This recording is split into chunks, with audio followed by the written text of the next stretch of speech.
മുനമ്പം വിഷയം ഒരു ക്രിസ്ത്യൻ മുസ്ലിം പ്രശ്നമായിട്ട് ഇവിടെ അവതരിപ്പിച്ചു. ഈ അവതരിപ്പിച്ചത് ആരാണ്? ചില സംഘപരിവാർ ശക്തികളാണ്. അവർക്ക് കൃത്യമായ അജണ്ടയുണ്ട്. അവരുടെ ചൂണ്ടയിൽ ഈ സഭാ നേതൃത്വം വീണുപോയി, KCBC അതിൽ വീണുപോയി. ഈ സംഘപരിവാറിൻ്റെ അടിസ്ഥാന കാര്യങ്ങളിൽ ഒരു വിദ്വേഷ ചിന്തയുണ്ട്. അതിൻ്റെ അകത്ത് ഈ ആഭ്യന്തര ശത്രുക്കളുടെ ഗണത്തിലാണ് ക്രിസ്ത്യൻസിനെയും മുസ്ലിംസിനെയും പെടുത്തിയിരിക്കുന്നത്. അതാണ് വിചാരധാര. മുസ്ലിം വിദ്വേഷം അജണ്ടയാക്കിയിട്ടുള്ള ഒരു പ്രസ്ഥാനം, കാസ പോലെയുള്ള പ്രസ്ഥാനം ഇവിടെ കേരളത്തിൽ പ്രവർത്തിക്കുന്നു. സീറോ മലബാർ സഭയുടെ വക്താവ് പറഞ്ഞു, ഞങ്ങൾക്ക് അബദ്ധം പറ്റിയതാണ്, ഞങ്ങൾ ഇത്രയും കരുതിയിരുന്നില്ല. പക്ഷേ അതൊന്നും എനിക്ക് വിശ്വസിക്കാൻ പറ്റുന്നില്ല. അത്രയും ബുദ്ധിയില്ലാത്തവരൊന്നും അല്ല നമ്മൾ ആരും. ചർച്ച് ബോർഡ് ബില്ല് വന്നാൽ, ഇതേ നിയമങ്ങൾ, ഇതേ ക്ലോസുകൾ വെച്ച് ഒരു ബില്ല് വന്നാൽ പിതാക്കന്മാർക്ക് പിന്നെ നോ പറയാൻ പറ്റുമോ? ഇപ്പോൾ സഭയ്ക്ക് ചരിത്രത്തിൽ ധാരാളം പിഴവുകൾ പറ്റിയിട്ടുണ്ട്, എല്ലാ കാലഘട്ടത്തിലും പറ്റിയിട്ടുണ്ട്. പക്ഷേ ഈ കാലഘട്ടത്തിൽ നമുക്ക് തുറന്ന് സമ്മതിക്കേണ്ടിയിരിക്കുന്നു, നമ്മുടെ ഇവിടെ ഇപ്പോൾ ഒരു ക്രിസ്ത്യൻ മുസ്ലിം മത ധ്രുവീകരണം ഇവിടെ നടന്നു കഴിഞ്ഞു. ഫാദർ അജി പുതിയപറമ്പിലാണ് റിപ്പോർട്ടറിനൊപ്പം ചേരുന്നത്. സ്വാഗതം. കേരളത്തിലെ ക്രിസ്ത്യൻ സമൂഹം പല രാഷ്ട്രീയ വിഷയങ്ങളായിട്ട് ബന്ധപ്പെട്ട് ഒരു പ്രധാന സന്ധിയിൽ എത്തിച്ചേർന്നിരിക്കുകയാണെന്ന് നമുക്ക് പറയാം. എസ്പെഷ്യലി നമ്മളിപ്പോൾ ഒരു മുനമ്പം വിഷയമാണ് ഏറ്റവും കൂടുതൽ ചർച്ചയിൽ നിൽക്കുന്നത്. അതിൽ നമ്മൾ നോക്കുന്ന സമയത്ത് അതിനെപ്പറ്റി വരുന്ന ഒരു രാഷ്ട്രീയ നിരീക്ഷണം എന്ന് പറയുന്നത്, കേരളത്തിലെ ക്രൈസ്തവ സമൂഹത്തിൻ്റെ ഇടയിലേക്ക് കയറാൻ സംഘപരിവാറും BJP അല്ലെങ്കിൽ അനുബന്ധ സംഘടനകളും കുറേ വർഷങ്ങളായിട്ട് ശ്രമിച്ചിട്ടുണ്ട്. പക്ഷെ പലപ്പോഴും ഇവിടെയുള്ളൊരു രാഷ്ട്രീയ സാമൂഹിക സാഹചര്യങ്ങൾ അല്ലെങ്കിൽ ക്രിസ്ത്യൻ സമൂഹത്തിൻ്റെ ഒരു രാഷ്ട്രീയ രംഗത്തോടുള്ള അവരുടെ ഒരു സമീപനവും മറ്റ് പല കാരണങ്ങൾ കൊണ്ട് എന്തുകൊണ്ടോ അവർക്ക് പല വർഷങ്ങളിൽ അത് കഴിഞ്ഞിട്ടില്ല. പക്ഷെ മുനമ്പം വിഷയമായിട്ട് ബന്ധപ്പെട്ട് നോക്കുമ്പോൾ അവരാണെങ്കിലും അതിനെ ഒരു സംഘപരിവാറിൻ്റെ അല്ലെങ്കിൽ BJPയുടെ അവരുടെ ഒരു പ്ലാൻ വർക്കൗട്ടായ വിജയിച്ച ഒരു മൊമെൻ്റായിട്ടാണ് മുനമ്പത്തെ ആഘോഷിച്ചുകൊണ്ടിരിക്കുന്നത്. പക്ഷേ നമ്മൾ നോക്കുന്ന സമയത്ത് അപ്പുറത്ത് മന്ത്രിയുടെ തന്നെയുള്ള പ്രസ്താവനയിൽ മുനമ്പത്തെ മനുഷ്യരനുഭവിക്കുന്ന പ്രശ്നം അത് പൂർണ്ണമായിട്ട് പരിഹരിക്കപ്പെട്ടിട്ടുമില്ല. അപ്പം ഫാദറിന് എങ്ങനെയാണ് തോന്നുന്നത്, ശരിക്കും മുനമ്പം പ്ലാൻ വിജയിച്ച ഒരു സ്പേസിലാണോ BJP സംഘപരിവാറിനെ നോക്കി കാണുമ്പോൾ നമ്മളിപ്പോൾ മനസ്സിലാക്കേണ്ടത്? മുനമ്പം വിഷയവുമായിട്ട് ഇപ്പോഴത്തെ രാഷ്ട്രീയ സാഹചര്യത്തെ നമ്മൾ നോക്കിക്കാണുമ്പോൾ സഭയ്ക്ക് അതിൽ രാഷ്ട്രീയമായ പിഴവ് പറ്റി എന്നുള്ളതൊരു വസ്തുതയാണ്. അതിനേക്കാൾ ഉപരി BJP അല്ലെങ്കിൽ സംഘപരിവാർ ശക്തികൾ കുറേ കാര്യങ്ങൾ പ്ലാൻ ചെയ്തിരുന്നു. ആ പ്ലാൻ ചെയ്ത കാര്യങ്ങളും അവർക്കും വലിയ അബദ്ധം പറ്റി. കേരളത്തെ ഒരു സാമുദായികമായി വിഭജിക്കാനാണ് അവർ ശ്രമിച്ചത്. ഇപ്പം സഭയുടെ ഒരു രാഷ്ട്രീയം പറഞ്ഞാൽ സഭയ്ക്ക് എല്ലാ കാലത്തും രാഷ്ട്രീയം ഉണ്ടായിരുന്നു. ഒരു രാഷ്ട്രീയ ഇല്ലാത്ത ഒരു സമൂഹമൊന്നായിരുന്നില്ല. പക്ഷെ ആ രാഷ്ട്രീയത്തിലൊന്നും ഒരിക്കലും ഒരു സാമുദായിക വിഭജനം വന്നിരുന്നില്ല. അതായിരുന്നു കേരളത്തിലുണ്ടായിരുന്ന ഒരു രാഷ്ട്രീയത്തിൻ്റെ പ്രത്യേകത. കേരളത്തിലെ രാഷ്ട്രീയം എപ്പോഴും ആശയപരമായിരുന്നു. കമ്മ്യൂണിസത്തിലൊരു ആശയമുണ്ട്, അല്ലെങ്കിൽ ഇവിടുത്തെ വലതുപക്ഷ പാർട്ടികൾ മുന്നോട്ട് വെക്കുന്ന ഒരു ആശയമുണ്ട്. തീർച്ചയായിട്ടും അതിലൊക്കെ മതപരമായ ചില ഘടകങ്ങൾ ഉണ്ടെങ്കിലും ഒരു മതത്തെ ഒരു രാഷ്ട്രീയ കാര്യമായിട്ട് ഇത്രയും കാലം നമ്മുടെ ഇവിടുത്തെ രാഷ്ട്രീയ പാർട്ടികളും അതുപോലെ തന്നെ മതങ്ങളും ഉപയോഗിച്ചിരുന്നില്ല. പ്രത്യേകിച്ച് സഭയ്ക്ക് ഇക്കാര്യത്തിൽ വളരെ വിജിലൻ്റ് ആയ ഒരു നിലപാടുണ്ടായിരുന്നു. അത് വളരെ കൃത്യമായ രീതിയിലാണ് എക്സിക്യൂട്ട് ചെയ്തിരുന്നത്. എന്നാൽ ഈ മുനമ്പം വിഷയത്തെ ഒരു രാഷ്ട്രീയ വിഷയമായിട്ടല്ല ഇവിടെ അവതരിപ്പിച്ചത്. നമ്മൾ പ്രത്യേകം ശ്രദ്ധിക്കേണ്ട ഒരു കാര്യം അതാണ്. മുനമ്പം വിഷയത്തെ ഒരു സാമുദായിക പ്രശ്നമായിട്ടാണ് ഇവിടെ അവതരിപ്പിച്ചത്. ഈ മുനമ്പം വിഷയം ഒരു ക്രിസ്ത്യൻ മുസ്ലിം പ്രശ്നമായിട്ട് ഇവിടെ അവതരിപ്പിച്ചു. ഈ അവതരിപ്പിച്ചത് ആരാണ്? ചില സംഘപരിവാർ ശക്തികളാണ്. അവർക്ക് കൃത്യമായ അജണ്ടയുണ്ട്. ഈ അജണ്ടയിലൂടെ അവതരിപ്പിച്ച അവരുടെ ചൂണ്ടയിൽ എങ്ങനെയോ, അത് അറിഞ്ഞുകൊണ്ടാണോ അറിയാതെയാണോ, അറിഞ്ഞുകൊണ്ട് എന്ന് പറയാനാണ് എനിക്കിഷ്ടം, ഈ സഭാ നേതൃത്വം വീണുപോയി, KCBC അതിൽ വീണുപോയി എന്ന് പറഞ്ഞാൽ എല്ലാ ബിഷപ്പുമാരും അല്ലെങ്കിൽ എല്ലാ ക്രിസ്ത്യാനികളും അതിൽ വീണു എന്ന് അർത്ഥമാക്കേണ്ടതില്ല. പക്ഷേ ഔദ്യോഗിക ഭാഷ്യത്തിൽ ഔദ്യോഗികമായി സഭ അതിൽ വീണു എന്നുള്ളൊരു വസ്തുതയാണ്. അപ്പോൾ ഇതിൽ ഏറ്റവും പ്രധാനപ്പെട്ട വ്യത്യാസം, ഇതൊരു രാഷ്ട്രീയ പിഴവിനേക്കാൾ ഉപരി ഒരു സാമുദായിക പിഴവാണ് ഇവിടെ വന്നിരിക്കുന്നത്. നമ്മുടെ ഈ കേരളത്തിൻ്റെ ഒരു സാമൂഹ്യ അന്തരീക്ഷം, നമ്മൾ എന്തൊക്കെ പറഞ്ഞാലും നമുക്ക് അഭിമാനിക്കാവുന്ന ഒരു അന്തരീക്ഷം എവിടെയുള്ളത്. എല്ലാവരും തമ്മിൽ, ഇപ്പം ഏത് സ്ഥാപനത്തിലും വ്യത്യസ്ത മതസ്ഥർ ജോലി ചെയ്യുന്നു. എല്ലാ വീടിൻ്റെ അയൽപക്കത്തും മറ്റൊരു മതസ്ഥനാണ് ഉള്ളത്. അത് ഹിന്ദു ആകാം, മുസ്ലിം ആകാം. ആഘോഷങ്ങളിൽ പ്രത്യേകിച്ച് എത്രമാത്രമാണ് നമ്മൾ പരസ്പരം അങ്ങോട്ടും ഇങ്ങോട്ടും പോയിട്ടുള്ളത്. അത് മുസ്ലിം സഹോദരങ്ങളുടെ പെരുന്നാൾ, ക്രിസ്ത്യൻ സഹോദരങ്ങളുടെ ക്രിസ്മസ്, ഹിന്ദു സഹോദരങ്ങളുടെ വിഷു, ഇങ്ങനെയൊക്കെയാണ് നമ്മൾ ആഘോഷിക്കുന്നത്. എല്ലാ കാര്യത്തിലും നമുക്ക് അപരൻ്റെ മുറ്റത്തൂടെ അല്ലാതെ അപ്പുറത്തേക്ക് പോകാൻ പറ്റത്തില്ല. എന്ന് പറഞ്ഞാൽ അപരെന്ന് പറഞ്ഞാൽ മതവിശ്വാസിയുടെ. പക്ഷേ ഇവിടെ ഒന്നും നമ്മൾ ഇത്രയും കാലം ഒരു പ്രശ്നം ഉണ്ടായിട്ടില്ല. എന്നാൽ ഈ അടുത്ത കാലത്ത് ഈ മുനമ്പം വിഷയത്തിലൂടെയൊക്കെ ഇവിടെ ക്രിസ്മസ് മറ്റുള്ളവർ ആഘോഷിക്കരുത്, അല്ലെങ്കിൽ ഓണം ആഘോഷിക്കരുത്, മറ്റുള്ള എന്ന് പറഞ്ഞാൽ ഒരു സാമുദായിക വിഭജനമാണ് ഇവിടെ ഉണ്ടാക്കിയത്. അത്യന്തം അപകടകരമായിട്ടുള്ള ഒരു വിഭജനമാണ്. ഈ രാഷ്ട്രീയ വിഭജനത്തെ പറ്റി പറഞ്ഞു കഴിഞ്ഞാൽ ഈ KCBC ഒരു ലെറ്റർ പുറപ്പെടുവിച്ചു. മുനമ്പം വിഷയവുമായി ബന്ധപ്പെട്ടതിനേക്കാൾ ഉപരി നമ്മൾ മുനമ്പം വിഷയത്തെ അങ്ങ് മാറ്റി നിർത്താം. വഖഫ് ബില്ല്, ഈ മുനമ്പം വിഷയവും വഖഫ് ബില്ലും തമ്മിൽ അങ്ങ് ബന്ധിപ്പിച്ചു. ഇതാണ് സംഘപരിവാറിന്റെ ഏറ്റവും വലിയൊരു ടെക്നിക്ക്. മുനമ്പം വിഷയം കണ്ടുകൊണ്ടൊന്നും അല്ല അവർ വഖഫ് ബില്ല് ഇവിടെ കൊണ്ടുവന്നത്. മുനമ്പം പ്രശ്നം വരുന്നതിന് മുമ്പും അല്ലെങ്കിൽ മുനമ്പം വിഷയത്തെക്കാൾ ഉപരി സംഘപരിവാറിന് ചില അജണ്ടകളുണ്ട്, അവർ ചില കാര്യപരിപാടികളുണ്ട്. വഖഫ് ബില്ല് കൊണ്ടുവരണമെന്നുള്ളത് ഗവൺമെൻറ്റിൻ്റെ തീരുമാനമായിരുന്നു. മുനമ്പം വിഷയം ഉണ്ടെങ്കിലും ഇല്ലെങ്കിലും ഇത് കൊണ്ടുവരും. പക്ഷേ ഈ മുനമ്പം വിഷയത്തെയും അതുപോലെ തന്നെ ഈ വഖഫ് ബില്ലിനും തമ്മിൽ കൂട്ടിക്കെട്ടി. നമ്മൾ ഈ കേസിൻ്റെ ചരിത്രം പഠിച്ചാൽ തന്നെ ഈ വഖഫ് ബോർഡുമായിട്ട് ഇന്ത്യയിൽ 41,000-ഓളം കേസുകളുണ്ട്. 41,000-ഓളം കേസുകളുണ്ട്. ഈ 41,000 കേസുകളിൽ 25% 25% കേസുകളും മുസ്ലിം കമ്മ്യൂണിറ്റി ആയിട്ടാണ്. ഈ മുനമ്പത്തും ക്രിസ്ത്യാനികൾ മാത്രമാണ് ഉള്ളത്. അവിടെ ഹിന്ദു സഹോദരന്മാരുണ്ട്, മുസ്ലിം സഹോദരന്മാരുണ്ട്. പക്ഷേ ഈ സംഘപരിവാർ ആളുകളെ എവിടെയേ സന്ദർശിച്ചിട്ടുള്ളൂ? ബിഷപ്സ് ഹൗസുകളെ സന്ദർശിച്ചിട്ടുള്ളൂ. അവിടുത്തെ ബിഷപ്സ് ഹൗസ് സന്ദർശിക്കും, പിന്നെ കൊച്ചിയിൽ വന്ന് അവിടുത്തെ ബിഷപ്സ് ഹൗസ് സന്ദർശിക്കും. അല്ലാതെ അവിടെയുള്ള ഏതെങ്കിലും ഒരു മുസ്ലിം സഹോദരൻ്റെ വീട്ടിൽ പോയോ, ഒരു ഹൈന്ദവ നേതാവിൻ്റെ വീട്ടിൽ പോയോ? അപ്പോൾ ഇത് പ്ലാൻഡ് അജണ്ടയായിരുന്നു, വളരെ കൃത്യമായിട്ട്. പിന്നെ മുനമ്പത്തെ ക്രിസ്ത്യാനികൾ എന്നാണ് പലയിടത്തും പറഞ്ഞിരുന്നത്. മുനമ്പത്തെ നിവാസികൾ എന്നല്ല പറഞ്ഞത്, മുനമ്പത്തെ ജനത എന്നല്ല പറഞ്ഞത്. പകരം ആരാണ്? മുനമ്പത്തെ ക്രിസ്ത്യാനികൾ.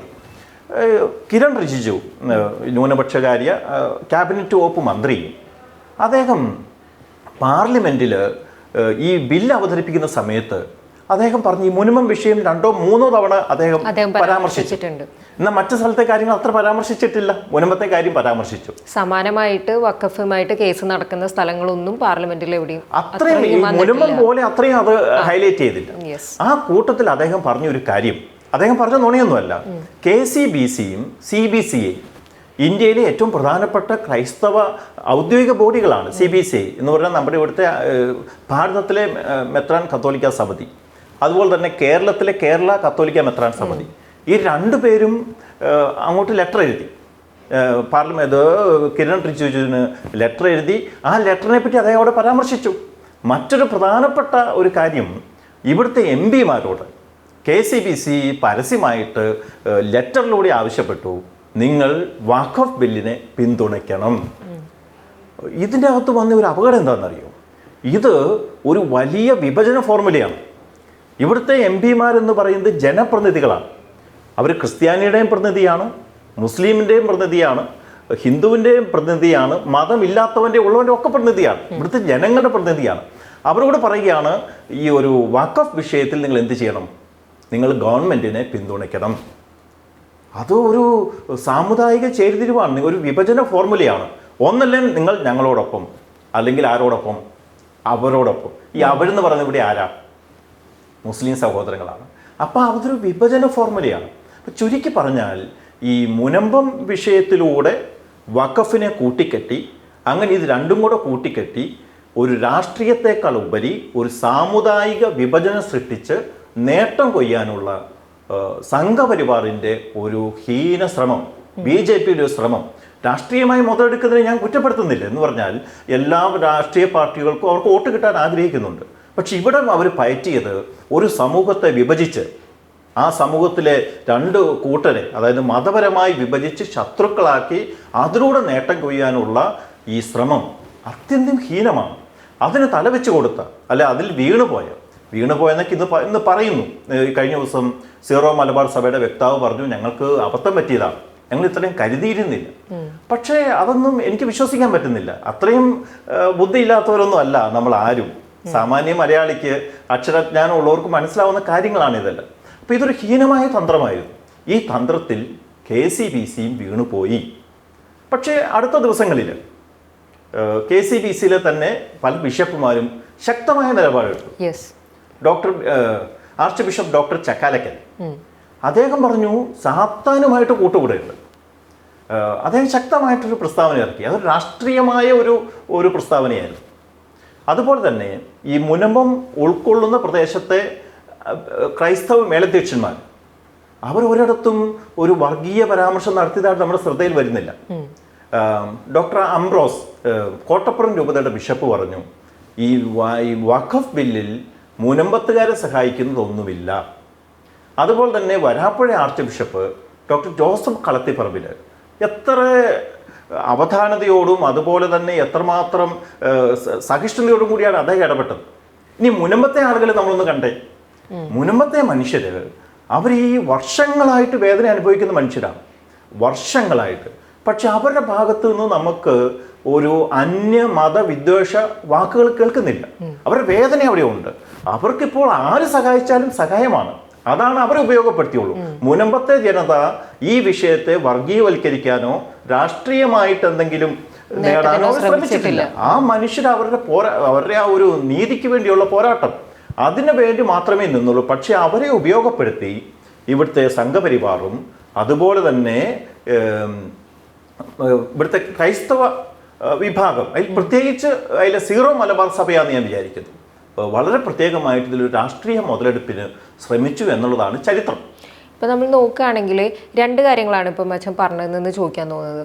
ഒന്ന്, ഇന്ത്യയുടെ ഒരു ചരിത്രം എടുത്തു കഴിഞ്ഞാൽ പല കലാപങ്ങൾ അല്ലെങ്കിൽ വിഭജന ശ്രമങ്ങളൊക്കെ നടന്നിട്ടുണ്ട്. അപ്പം അതിനകത്ത് മുസ്ലിങ്ങളും ഹിന്ദുക്കളും തമ്മിൽ അല്ലെങ്കിൽ ഏതെങ്കിലും ഒരു വിഭാഗം മറ്റൊരു വിഭാഗത്തിനെതിരെ, ക്രിസ്ത്യൻസിനെതിരെ ഒരുപാട് അക്രമങ്ങൾ പണ്ട് നടന്നിട്ടുണ്ട്, ഇപ്പോഴും നടക്കുന്നുണ്ട്, അതൊക്കെ. പക്ഷെ ഒരിക്കലും ക്രിസ്ത്യൻസും മുസ്ലിംസും തമ്മിൽ ഇന്ത്യയിൽ അല്ലെങ്കിൽ കേരളത്തിൽ ഒരിക്കലും ഒരു ഇത്രയും വലിയൊരു ചേരിതിരിവോ പ്രശ്നങ്ങളോ ഉണ്ടായിട്ടില്ല. ഇപ്പോഴും അങ്ങനെ ഒരു പ്രശ്നം നമ്മൾ മറ്റു നോക്കുകയാണെങ്കിൽ അത്രയും വലിയ ചേരിതിരിവ് ഒന്നും നമുക്ക് കാണാൻ കഴിയില്ല. നമ്മൾ നോക്കുകയാണെങ്കിൽ ഇപ്പം കേന്ദ്ര സർക്കാർ എന്ന് പറഞ്ഞ് ഭരിക്കുന്നവരുടെ ഒരു ആശയ അടിത്തറയിൽ ഇന്ത്യയുടെ പ്രശ്നമായി കാണുന്നവരിൽ പെടുന്നവരാണ് ക്രിസ്ത്യൻസും മുസ്ലിംസും. അപ്പം ന്യൂനപക്ഷങ്ങൾ കുറേയും കൂടെ അവർക്കെതിരെയുള്ള പല ശക്തികൾക്കുള്ള സാധ്യതകളുള്ളവർ അധികാരത്തിലിരിക്കുക, ന്യൂനപക്ഷങ്ങൾ തമ്മിൽ കൂടുതൽ ഓൾറെഡി ഉള്ള ഒരുമയിൽ നിന്നും ഒരുപക്ഷെ ഒരു പടിയും കൂടെ കൂടുതലുള്ള ഒരു ഒത്തുചേരലിനുള്ള ഒരു സാഹചര്യമായിരുന്നു.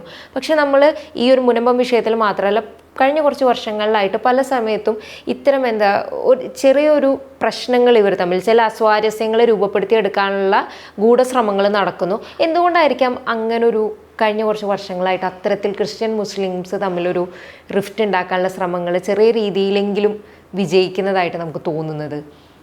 ഈ സംഘപരിവാറിന്റെ ആശയങ്ങൾ എല്ലാ ഹിന്ദുസും ഓൺ ചെയ്തിട്ടില്ല. ഇല്ല, ഭാരതത്തിലെ ഹിന്ദുസ് മുഴുവൻ ഓൺ ചെയ്തിട്ടില്ല. അതാണ് നമ്മൾ പ്രത്യേകം ശ്രദ്ധിക്കേണ്ട ഒരു കാര്യം. ഈ സംഘപരിവാറിന്റെ അടിസ്ഥാന കാര്യങ്ങളിൽ ഒരു വിദ്വേഷ ചിന്തയുണ്ട്.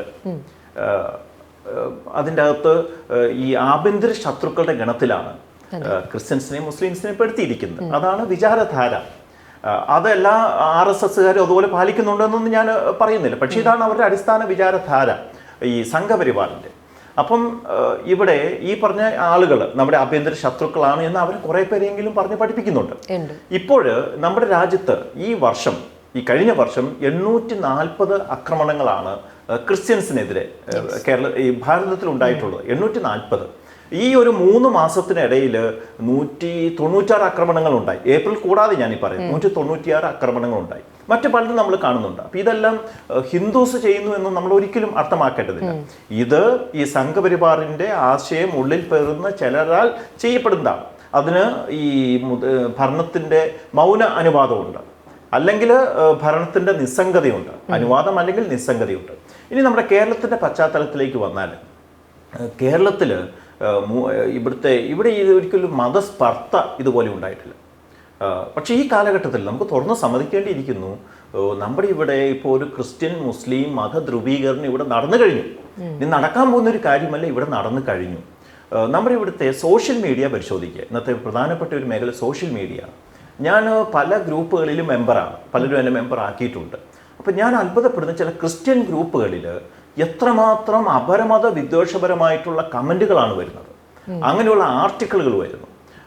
അതിനെ ഒരുപാട് പേര് ഷെയർ ചെയ്യുന്നു. അപ്പോൾ ക്രിസ്ത്യൻ ഗ്രൂപ്പിൻ്റെ ഇടയിൽ ഇങ്ങനെയുള്ള മുസ്ലിം വിദ്വേഷം വളർത്തുന്ന ചില സംഘടനകളും ഉണ്ട്. മുസ്ലിം വിദ്വേഷം അജണ്ടയാക്കിയിട്ടുള്ള ഒരു പ്രസ്ഥാനം, കാസ പോലെയുള്ള പ്രസ്ഥാനം ഇവിടെ കേരളത്തിൽ പ്രവർത്തിക്കുന്നു. അവരെ പറ്റിയാണ് ചോദിക്കണമെന്നും കൂടി ഉണ്ടായിരുന്നത്. ഇപ്പൊ നമ്മൾ ക്രിസ്ത്യൻ കമ്മ്യൂണിറ്റീനെ നമ്മൾ പറയുന്ന സമയത്ത് കേരളത്തിലെ ക്രിസ്ത്യൻ കമ്മ്യൂണിറ്റീനെ നമ്മൾ എപ്പോഴും അസോസിയേറ്റ് ചെയ്തുകൊണ്ടിരുന്നത് കുറച്ചുകൂടെ എന്താ പറയുക, സ്കൂളുകൾ അല്ലെങ്കിൽ സേവന രംഗം, ആശുപത്രികൾ അല്ലെങ്കിൽ ആതുരാലയങ്ങൾ, അങ്ങനെ ഒരു സ്പേസ് ഉണ്ടായിരുന്ന എല്ലാ സമയത്തും സമാധാനത്തിൻ്റെ ഒരു പാത തിരഞ്ഞെടുത്തിരുന്ന, അത് ഔദ്യോഗികമായിട്ടുള്ളവരാണെങ്കിലും അച്ഛന്മാരാണെങ്കിലും സമൂഹം മൊത്തത്തിലാണെങ്കിലും സൊസൈറ്റിയിൽ ഇടപെടുന്ന സമയത്ത് കുറച്ചും കൂടി ഒരു സേവനപരമായിട്ട് ഇടപെടുക, കുറച്ച് എവിടെയോ നമുക്ക് അങ്ങനെ ഒരു പ്രതിച്ഛായ ആയിരുന്നു ഇത്രയും വർഷങ്ങളായിട്ടുണ്ടായിരുന്നത്. പക്ഷെ അത്തരം സ്പേസസിൽ നിന്ന് എങ്ങനെയാണ് കാസ പോലെ ഇത്രയും തീവ്ര സ്വഭാവമുള്ള വിദ്വേഷപരമായിട്ട്, ഇപ്പോൾ ഈ സോഷ്യൽ മീഡിയയിൽ മാത്രമല്ല മറ്റു പല സ്ഥലങ്ങളിലും റിയൽ വേൾഡിലേക്കും എന്നൊക്കെ പറയുന്ന പോലെ അവരുടെ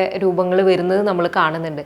എങ്ങനെയാണ് അത് വന്നതും കൂടി അറിയാൻ ആഗ്രഹമുണ്ട്. ഈ കാസ പോലെയുള്ളതിൻ്റെ എൻട്രി നമ്മളെ അത്ഭുതപ്പെടുത്തുന്നതാണ്. അപ്പൊ തൊട്ടു മുമ്പ് പറഞ്ഞത് എന്തായിരുന്നു ഒരു ക്രിസ്ത്യൻസിനെ പറ്റിയുള്ള ഇവിടുത്തെ ജനങ്ങളുടെ ഒരു കാഴ്ചപ്പാട്. അന്ന പറഞ്ഞതുപോലെ അതൊരു യഥാർത്ഥ കാഴ്ചപ്പാടായിരുന്നു. ഈ കാഴ്ചപ്പാട് എവിടെ നിന്ന് വരുന്നതാണ്? ഈ കാഴ്ചപ്പാട് ക്രിസ്ത്യാനികളുടെ ഗുരുവും കർത്താവുമായിട്ടുള്ള യേശുവിൽ നിന്ന് വരുന്നതാണ്. ഇന്നത്തെ ദിവസത്തിന്റെ പ്രത്യേകതയാണ് പെസഹ വ്യാഴം. യേശു ശിഷ്യന്മാരുടെ കാലുകളാണ് കഴുകിയത്. യേശു അന്നത്തെ അധികാരികളുടെ കാലുകളല്ല കഴുകിയത്. യേശുവിന് അറിയായിരുന്നു തന്നെ കുരിശിൽ തറയ്ക്കുന്നവർ. കാരണം യേശു പറഞ്ഞ കാര്യങ്ങളൊക്കെ അവിടുത്തെ സാധാരണക്കാരുടെ, പാവപ്പെട്ടവരുടെ കാര്യങ്ങളായിരുന്നു. എന്നിട്ടും യേശു പോയി ആരുടെ കാല് കഴുകിയില്ല. അവിടുത്തെ ഭരണവർഗത്തിൻ്റെ കാലല്ല കഴുകിയത്, തൻ്റെ പ്രിയപ്പെട്ട അല്ലെങ്കിൽ സാധാരണക്കാരായ ശിഷ്യന്മാരുടെ കാലാണ് കഴുകിയത്. അപ്പം ഈ യേശു അന്ന് പറയുന്ന കൽപ്പന എന്താണ്? ഒരു കൽപ്പനയെ തന്നിട്ടുള്ളൂ, നിങ്ങൾ പരസ്പരം സ്നേഹിക്കണം എന്ന് പറഞ്ഞാൽ ക്രിസ്ത്യാനിയെ സ്നേഹിക്കണമെന്നല്ല, നിങ്ങൾ മറ്റുള്ള എല്ലാവരെയും സ്നേഹിക്കണം. യോഹന്നാൻ്റെ ലേഖനത്തിൽ വെറുക്കുന്നവൻ കൊലപാതകയാണ് എന്നൊരു വചനമുണ്ട്. വെറുക്കുന്നവൻ കൊലപാതകയാണ്. വെറുക്കാൻ പ്രേരിപ്പിക്കുന്നവൻ എന്താണ്? കൊലപാതകം ചെയ്യാൻ പ്രേരിപ്പിക്കുന്നവനാണ്. അപ്പം നമ്മുടെ ഇവിടുത്തെ പ്രസംഗങ്ങളിൽ വൈദികരുടെ ആരുടെയും പ്രസംഗങ്ങളിൽ വെറുപ്പുണ്ടായിരുന്നില്ല. നമ്മൾ സ്നേഹമാണ് പ്രസംഗിച്ചത്. ഇവിടുത്തെ ആശുപത്രികൾ, ഇവിടുത്തെ സ്കൂളുകൾ, കോളേജുകൾ, ഇവിടെ കത്തോലിക്ക സഭ ചെയ്തിട്ടുള്ള അല്ലെങ്കിൽ ഇവിടുത്തെ ക്രൈസ്തവ സമൂഹം ചെയ്തിട്ടുള്ള നന്മകൾ ആർക്കും വിസ്മരിക്കാൻ പറ്റില്ല. നമ്മൾ വെറുതെ ഇതെല്ലാം കൊടുത്തു എന്ന് മാത്രമല്ല, കത്തോലിക്ക സഭ അല്ലെ ക്രൈസ്തവ സമൂഹം ഈ എഡ്യൂക്കേഷൻ കൊടുത്തു എന്ന് മാത്രമല്ല, ഒരു സംസ്കാരം കൂടിയാണ് രൂപപ്പെടുത്തിയത്, സ്നേഹത്തിൻ്റെ സംസ്കാരം. അതുകൊണ്ട് ഒരിടത്ത് പോലും ഞാൻ പറയുന്നത്, ഒരു പൊതു സമൂഹത്തിൻ്റെ പ്രശ്നം വന്നാൽ പോലും അവിടെ ഒരു വൈദികൻ, ഒരു ബിഷപ്പ് ഇടപെട്ടാൽ അവർക്കറിയാമായിരുന്നു അവരൊരു സമാധാനത്തിൻ്റെ പാതയിലെ അവിടെ ഒരു തീരുമാനം ഉണ്ടാക്കുകയുള്ളൂ. അതുകൊണ്ട് പണ്ടൊക്കെ പല സ്ഥലത്തും അവിടുത്തെ നാട്ടിലെ അച്ഛന്മാർ അവിടുത്തെ പ്രശ്നങ്ങൾ പരിഹരിക്കുന്നവരായിട്ട് വന്നിരുന്നു.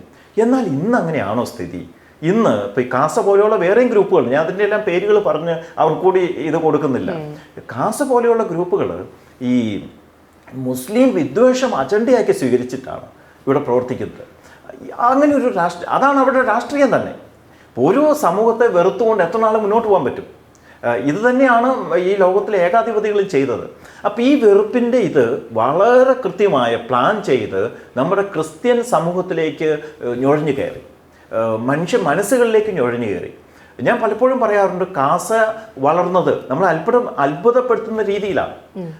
ഹിറ്റ്ലർ 1922 മുതലാണ് അദ്ദേഹത്തിന്റെ പ്രവർത്തനം സജീവമായി ആരംഭിക്കുന്നത്. ഒന്നാം ലോക മഹായുദ്ധത്തിന് ശേഷം. ഞാൻ പറഞ്ഞ വർഷങ്ങളിൽ ചിലപ്പോൾ ചെറിയ തെറ്റുണ്ടാകും. 1922 ഞാൻ എൻ്റെ ഓർമ്മ ശരിയാണെങ്കിൽ ഹിറ്റ്ലർ തൻ്റെ പ്രവർത്തനം ആരംഭിക്കുന്നത്.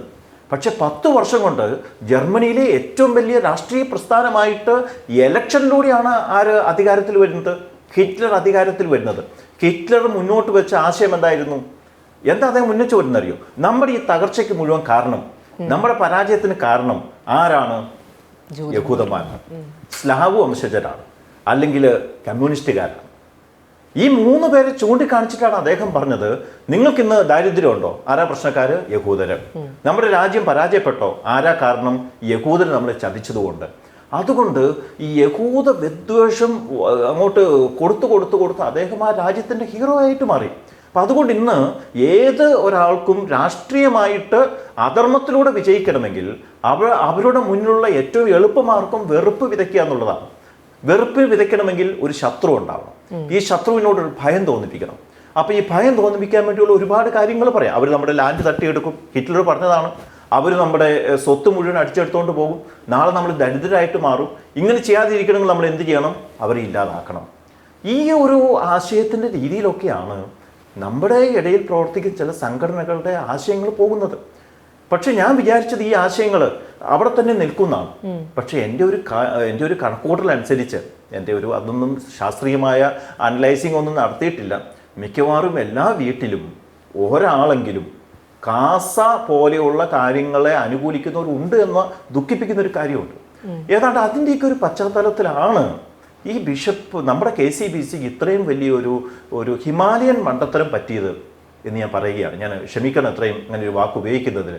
പക്ഷെ ഇത്രയും വലിയ ഒരു രാഷ്ട്രീയ പിഴവ് പറ്റാനുള്ള കാരണം ഇതുപോലെയുള്ളവർ കൊടുക്കുന്ന അഡ്വൈസ് കൊണ്ടാണ്. ഈ അഡ്വൈസിൽ അവർ മറ്റെല്ലാം മറന്ന് ഇങ്ങനെയുള്ള തീരുമാനങ്ങളിലേക്ക് പോയി. അപ്പോൾ ഇതൊക്കെയാണ് എൻ്റെ കാരണങ്ങൾ. ഈ എന്തൊക്കെയാണോ വെറുപ്പിൻ്റെ കാരണങ്ങൾ, ആ കാരണങ്ങളെ ഇവർ ഇന്ധനമാക്കി. അതുകൊണ്ടാണ് ഈ പ്രസ്ഥാനങ്ങൾ വളർന്നത്.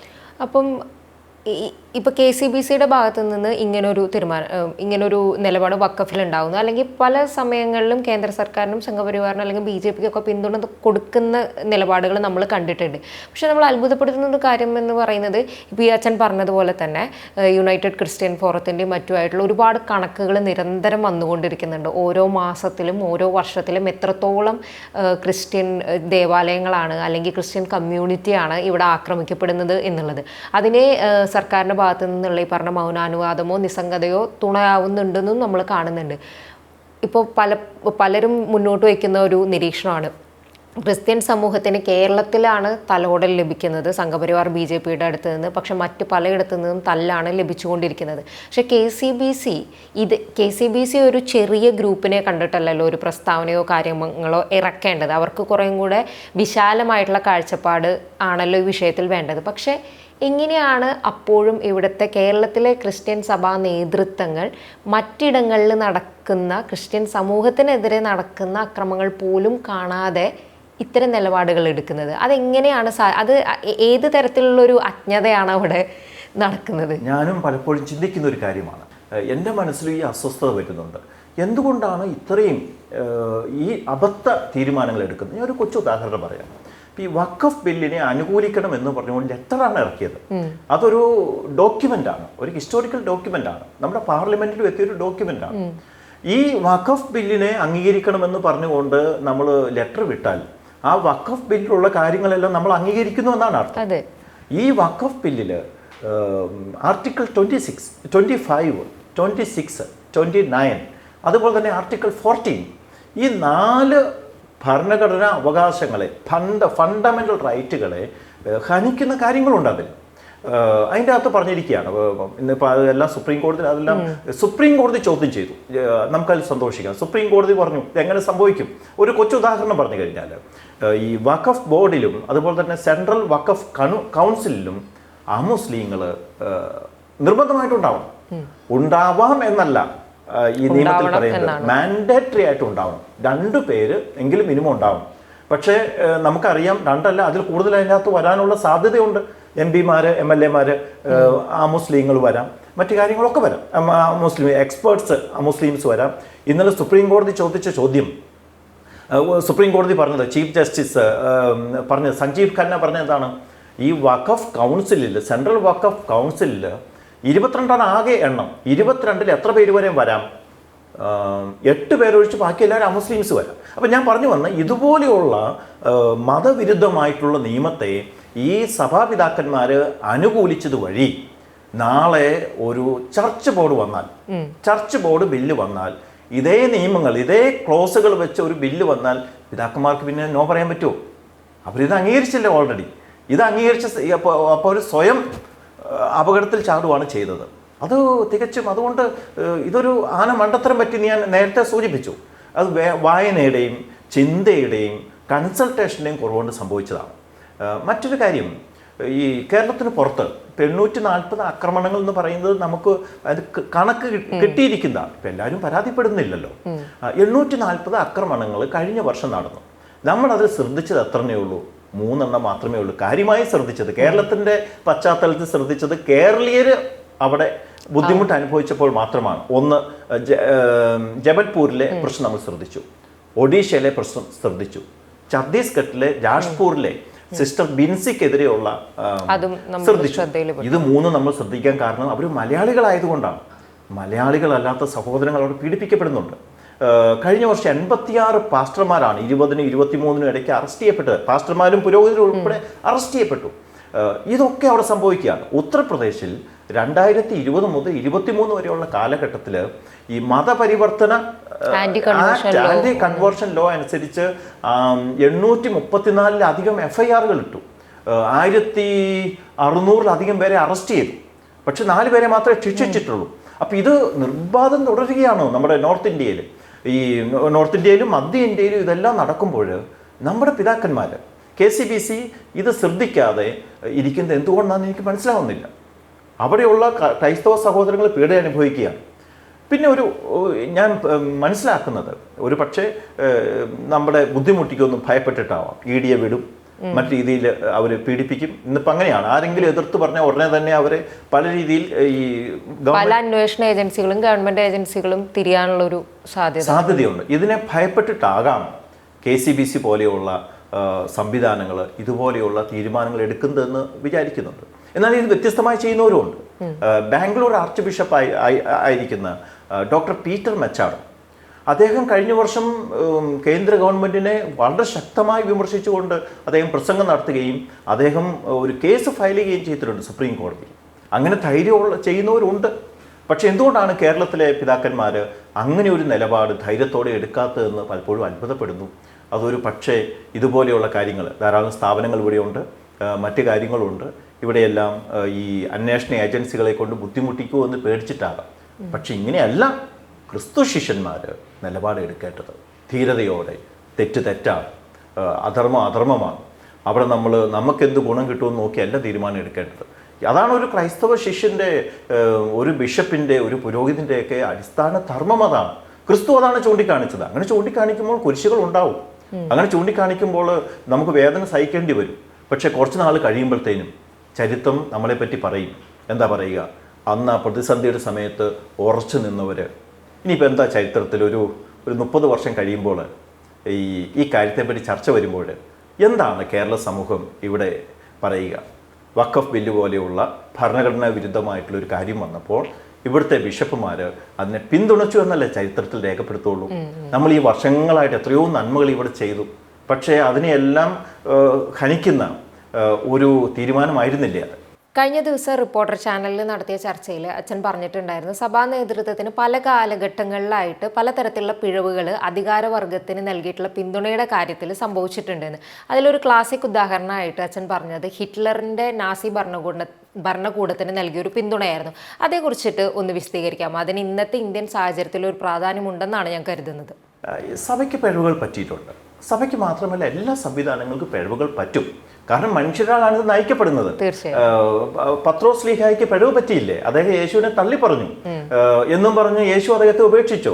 പത്രോസ് ലീഹയാണ് ആദ്യത്തെ മാർപ്പാപ്പയായിട്ട് മാറുന്നത്. അപ്പോൾ സഭയ്ക്ക് ചരിത്രത്തിൽ ധാരാളം പിഴവുകൾ പറ്റിയിട്ടുണ്ട്, എല്ലാ കാലഘട്ടത്തിലും പറ്റിയിട്ടുണ്ട്. അതിലെ ഒരു ഉദാഹരണമാണ് ഞാൻ ഒരു ക്ലാസിക് എക്സാമ്പിൾ എന്ന് പറയുന്നതാണ്. നാസി ഭരണകൂടവുമായിട്ട് 1933 32 ഇദ്ദേഹം അധികാരത്തിൽ വരുന്നത്. 33 ഒരു എഗ്രിമെൻ്റ് ഉണ്ടാക്കി, ഒരു കോൺകോർഡാത്ത് എന്ന് പറയും. ഈ എഗ്രിമെൻ്റ് പ്രകാരം സഭയെയും സഭാ സ്ഥാപനങ്ങളെയും ഒരു തരത്തിലും ബുദ്ധിമുട്ടിക്കില്ല എന്നുള്ള രീതിയിലൊരു എഗ്രിമെൻ്റാണ്. പയസ് 12 മാർപ്പാപ്പയാണ് അതിൽ ആ എഗ്രിമെൻറ്റിന് സൈൻ ചെയ്തത്. അങ്ങനെ എഗ്രിമെൻ്റ് ഉണ്ടാക്കി. ഈ എഗ്രിമെൻ്റ് ഉണ്ടാക്കി 5-ാം ദിവസം തന്നെ ഹിറ്റ്ലർ ഇതെല്ലാം തെറ്റിച്ചു. ഹിറ്റ്ലറിനെ സംബന്ധിച്ച് അദ്ദേഹത്തിന് ഒരു അജണ്ടയുണ്ട്. അതായിരുന്നു അദ്ദേഹത്തിൻ്റെ അജണ്ട. അദ്ദേഹത്തിൻ്റെ അജണ്ട അനുസരിച്ച് എല്ലാവരും തങ്ങളുടെ കീഴിൽ വന്നം. എല്ലാവരെയും അദ്ദേഹം ഞെരിച്ചമർത്തി.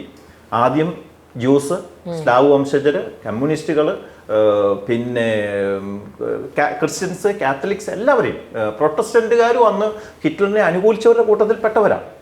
അങ്ങനെ മുന്നോട്ട് പോയി കഴിഞ്ഞപ്പോഴത്തേനും പയസ് 12 തോന്നി ഇത് വലിയ അബദ്ധമാണ്. അദ്ദേഹം അന്ന് പൂർണ്ണ മനസ്സോടെ ഒന്നും ചെയ്തതല്ല. ഈ ഹിറ്റ്ലർ ഉപദ്രവിക്കരുത് എന്ന് പ്രതീക്ഷിച്ചാണ് അന്ന് ചെയ്തത്. അന്നത്തെ ഇതുപോലെ തന്നെ അന്ന് അവിടെയുള്ള സഭാ നേതൃത്വത്തിലും കുറേ ആളുകൾ ഹിറ്റ്ലറിൻ്റെ എന്തായി മാറി? ആരാധകരായിട്ട് മാറി. അങ്ങനെ മാറിക്കഴിഞ്ഞപ്പോഴത്തേനും അവർക്കും ഇതിനോട് താല്പര്യമായിരുന്നു. പക്ഷെ പിന്നീട് നമ്മൾ കാണുന്നത് സഭ പല രീതിയിലും ഇതിനെതിരെ പ്രവർത്തിക്കുന്നുണ്ട്. പല വൈദികരും കൊല്ലപ്പെടുന്നുണ്ട്, ബിഷപ്പുമാർ കൊല്ലപ്പെടുന്നുണ്ട്. അങ്ങോട്ടേക്ക് പിന്നെ ഒരു ഇടയലേഖനം പയസ് 12 തന്നെ അയക്കുന്നുണ്ട്. അത് ജർമ്മൻ ഭാഷയിലാണ് അദ്ദേഹം അയക്കുന്നത്. സാധാരണ ലത്തീൻ ഭാഷയിലാണ് അന്ന് ഇടയലേഖനങ്ങൾ ഇറക്കുന്നത്. പക്ഷെ അന്ന് ഈ പയസ് 12 മാർപ്പാപ്പ ഇതുപോലെ, അതായത് ജർമ്മൻ ഭാഷയിൽ അങ്ങോട്ടേക്ക് ഒളിച്ചു കിടത്തുകയും അവിടെ കുറേ പേരൊക്കെ അത് വായിക്കുകയും ചെയ്തു. ഇത് ചെയ്യുന്നത് ക്രൂരതയാണ് എന്നും പറയും, വംശീയ ഹത്യയാണ് എന്നെല്ലാം പറയുന്നുണ്ട്. പക്ഷെ നമ്മൾ ഒരു എഗ്രിമെൻ്റ് പാക്റ്റ് സൈൻ ചെയ്തു. ഈ ഒരു അബദ്ധം പറ്റിയെന്ന് നമുക്ക് മനസ്സിലായി. പിന്നീട് 2000 ജോൺ പോൾ 2 മാർപ്പാപ്പ കുറേ കാര്യങ്ങൾ സഭയ്ക്ക് പിഴവ് പറ്റിയതിനെ പറ്റി മാപ്പ് പറഞ്ഞു. ആ മാപ്പ് പറഞ്ഞ കൂട്ടത്തിൽ അദ്ദേഹം പറഞ്ഞൊരു കാര്യമാണ്, നാസി ഭരണകൂടത്തോടും നാസി ആശയങ്ങളോടും ആ ഭരണകാലത്ത് സഭ ചെയ്ത നിശബ്ദതയ്ക്ക് മാപ്പ്. സഭയ്ക്കൊന്ന് ആക്റ്റീവായി പ്രവർത്തിക്കാൻ പറ്റിയില്ല. ആ നിശബ്ദതയ്ക്കാണ് മാർപ്പാപ്പ മാപ്പ് പറഞ്ഞത്. അത് വളരെ പ്രധാനപ്പെട്ട ഒരു കാര്യമാണ്. അപ്പോൾ സഭയ്ക്ക് മാപ്പ് പറയാനുള്ള സാഹചര്യം എപ്പോഴും ഉണ്ട്. എന്ന് പറഞ്ഞാൽ തെറ്റ് നമുക്ക് ആർക്കും പറ്റാം. ഇപ്പോൾ ഈ വഖഫ് വിഷയത്തിൽ നമുക്ക് തെറ്റുപറ്റി, ഞാനത് ആവർത്തിക്കുന്നു. തെറ്റുപറ്റി എന്നുള്ള കാര്യം കഴിഞ്ഞ ദിവസം നമ്മുടെ സഭാ വക്താവ്, സീറോ മലബാർ സഭയുടെ വക്താവ് അത് പറഞ്ഞു. മുനമ്പം വിഷയത്തിൽ ഞങ്ങൾ പറ്റിക്കപ്പെട്ടു എന്നാണ് അദ്ദേഹം പറഞ്ഞത്. യഥാർത്ഥത്തിൽ നമുക്ക് പറ്റിക്കപ്പെടുകയല്ല, നമുക്ക് അബദ്ധം പറ്റിയെന്ന് പറയാം. എന്ത് തന്നെയാണെങ്കിലും നമ്മൾ അബദ്ധം പറ്റി, നമുക്ക് തിരുത്തണം. ഇവിടെ സമൂഹത്തിലുണ്ടായിരിക്കുന്ന വിടവ് ചെറുതൊന്നുമല്ല. മുസ്ലിം സഹോദരങ്ങൾക്ക് ക്രിസ്ത്യൻ സമൂഹവും തമ്മിലുണ്ടായിരിക്കുന്ന ഒരു വിടവ് വളരെ വലുതാണ്. നമ്മളത് എത്രയും പെട്ടെന്ന് തിരുത്തണം. പക്ഷെ ഈ പറഞ്ഞ വിടവുകൾ ഇല്ലാതാക്കാൻ ഇനി എന്താണ് ഇപ്പം സമൂഹത്തിൻ്റെ വിവിധ സോഷ്യൽ ഏജൻസികൾ, അതിനകത്ത് സഭാ നേതൃത്വം ഉണ്ടായിരിക്കാം, രാഷ്ട്രീയമായിട്ടുള്ള ഇടപെടലുകളുടെ ആവശ്യം ഉണ്ടായിരിക്കാം. അപ്പം അച്ഛൻ്റെ ഒരു കാഴ്ചപ്പാടിൽ ഈ വിടവുകൾ ഇല്ലാതാക്കേണ്ടത് വളരെ അത്യാവശ്യമാണ്. അതിന് എന്താണ് ഒരു സമൂഹം എന്നുള്ള രീതിയിൽ ഇതിലത്തെ പല തുറകളിൽ പെട്ട ആളുകൾ ചെയ്യേണ്ടത്? ഈ സ്നേഹം കൊണ്ടും സംവാദം കൊണ്ടും എന്ന് പറഞ്ഞാൽ സംഭാഷണം കൊണ്ടും, ഡയലോഗ് എന്നുള്ള വാക്കാണ്, ഡയലോഗ് കൊണ്ടും പരിഹരിക്കാത്ത ഒരു പ്രശ്നവുമില്ല. നമുക്കതായിരുന്നു വേണ്ടിയിരുന്നത്. ഇവിടുത്തെ മുസ്ലിം സമൂഹമായിട്ട് നമുക്ക് ഡയലോഗ് ചെയ്യാമായിരുന്നു. നമ്മൾ പിന്നെ തെറ്റിദ്ധരിപ്പിക്കപ്പെടരുത്. ഇപ്പം മുനമ്പം വിഷയവും വഖഫ് ബില്ലുമായിട്ട് നമുക്ക് ബന്ധമുണ്ട്, കൂടിച്ചേർന്നതാണ് എന്നും പറഞ്ഞ് നമ്മൾ തെറ്റിദ്ധരിക്കപ്പെട്ടു. ഈ കഴിഞ്ഞ ദിവസം കിരൺ റിജിജു പറഞ്ഞു, അദ്ദേഹത്തിൻ്റെ പ്രസ്താവനയോട് നമുക്ക് മനസ്സിലായി അങ്ങനെ മാത്രമല്ല, അതിൽ പരിഹരിക്കുന്ന ഒന്നും അതിലില്ല. ഓക്കെ, അപ്പം അതുകൊണ്ട് നമുക്ക് ഒന്ന് സ്നേഹത്തിൻ്റെ പ്രവർത്തനങ്ങൾ നമുക്ക് വേണം എല്ലാ മതസ്ഥരുമായിട്ടും. അത് നമ്മുടെ ഈ കേരള സമൂഹത്തിൽ വളരെ എളുപ്പമാണ്. അപ്പോൾ പന്തി ഭോജനം നമ്മുടെ കേരളത്തിൻ്റെ സാമൂഹിക പശ്ചാത്തലത്തിൽ മാറ്റം വരുത്തിയ ഒരു കാര്യമാണ്. ഒരുമിച്ചിരുന്ന് ഭക്ഷണം കഴിക്കുന്നത് നമ്മുടെ ഇവിടുത്തെ മത നേതൃത്വത്തിന്, എല്ലാ മതങ്ങളുടെയും പ്രത്യേകിച്ച് ഹിന്ദു മുസ്ലിം മതമേലധ്യക്ഷന്മാർക്ക് ആ രീതിയിൽ ചെയ്യാം. അതുപോലെ തന്നെ ഈ വെറുപ്പ് വിതയ്ക്കുന്ന നമ്മുടെ ഗ്രൂപ്പുകൾ ഇതിൻ്റെ അകത്തുണ്ട്. ഇനി എളുപ്പം അത് മാറ്റാൻ പറ്റില്ല. പക്ഷെ എന്നാലും നമുക്ക് എന്ത് ചെയ്യാൻ പറ്റും? സ്നേഹത്തിൻ്റെ പ്രസ്താവനകളിലൂടെ, വാക്കുകളിലൂടെ മാറ്റാൻ പറ്റും. ഇനിയെങ്കിലും നമ്മുടെ ബിഷപ്പുമാർ അത് ശ്രദ്ധിക്കണം, നമ്മുടെ പിതാക്കന്മാർ ശ്രദ്ധിക്കണം. ഇനി ഒരു പ്രസ്താവന വരുമ്പോഴത്തേനും അത് മറ്റൊരു ഗ്രൂപ്പിനെ മുന വെച്ചുകൊണ്ട് പറയരുത്. ഇപ്പം നമ്മളൊരു വിഭാഗത്തെ ഒരു കുറ്റകൃത്യത്തിൻ്റെ അംബാസഡേഴ്സായിട്ട് പ്രഖ്യാപിക്കരുത്. എന്താ, ഒരു മുസ്ലിം മേധാവി ക്രിസ്ത്യാനികളെ പറ്റി പറയുകയാണ് അവരിങ്ങനത്തെ ആളുകളാണ് എന്ന് പറഞ്ഞതുപോലെ മറ്റൊരു മതത്തെയും നമ്മൾ പരസ്യമായി ആക്ഷേപിക്കരുത്. എല്ലാ മതങ്ങളിലുള്ളവരും എല്ലാ തരത്തിലും ക്രിമിനാലിറ്റീസും ഉണ്ട്. ക്രിസ്ത്യാനികളും മുസ്ലിംസും ഹിന്ദുസും എല്ലാം മതമില്ലാത്തവരും ഒക്കെ ക്രൈംസ് ചെയ്യുന്നുണ്ട്. അതുകൊണ്ട് ഒരു ക്രൈമിനെയും മതവുമായി ബന്ധിപ്പിക്കരുത്.